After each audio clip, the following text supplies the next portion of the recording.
It's the sound of a train whistle at midnight, carrying more than just freight. It's the echo of a story whispered through cotton fields, across muddy waters, and into the very soul of American music. This isn't just a history lesson, it's the genesis of a feeling, a raw, undeniable human experience that birthed the blues. Everyone thinks the blues just appeared, a fully formed genre. They're wrong.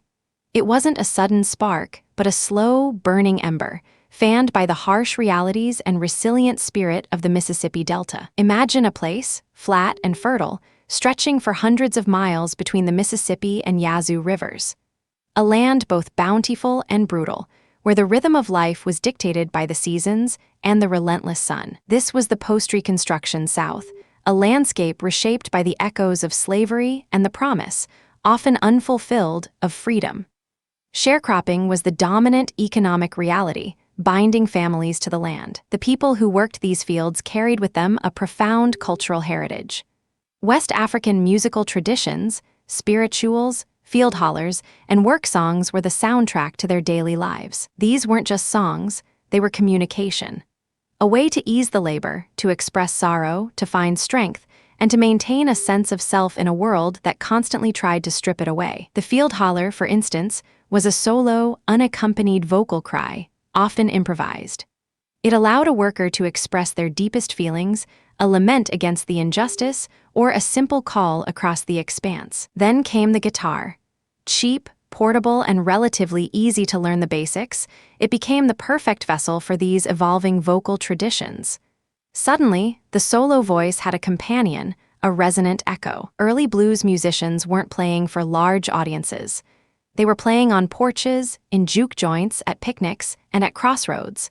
The music was intimate, direct, often just one person and their instrument. This intimacy fostered a unique stylistic freedom.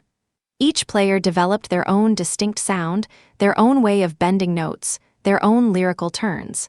There was no right way, only their way. The lyrics themselves were often raw and honest, speaking of hardship, lost love, travel, and the devil. Themes that resonated deeply with the experiences of the people listening and playing. Think of Robert Johnson, a figure shrouded in myth and mystery.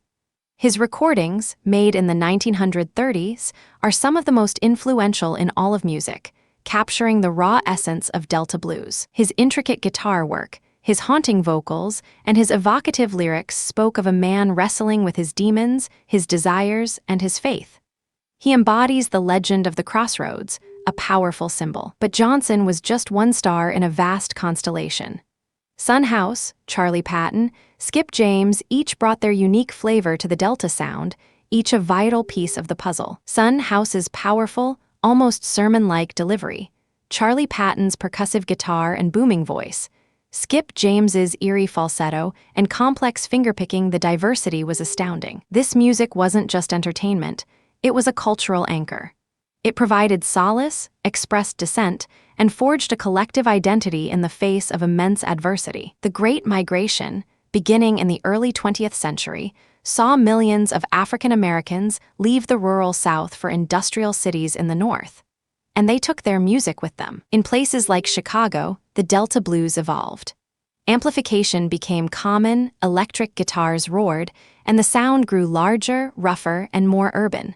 But the roots remained clear. Muddy Waters, Howlin' Wolf, John Lee Hooker, these were the next generation, directly influenced by the Delta masters, adapting the sound for a new era and a new environment. Without the raw, unvarnished emotion forged in the Delta, there would be no rock and roll, no R&B, no soul.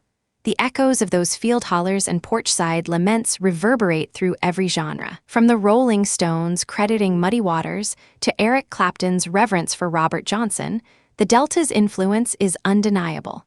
It's the foundational language, the emotional blueprint. Even today, you can hear it. In the soulful cries of a modern singer, the bent note of a country guitar, the driving rhythm of an indie folk track.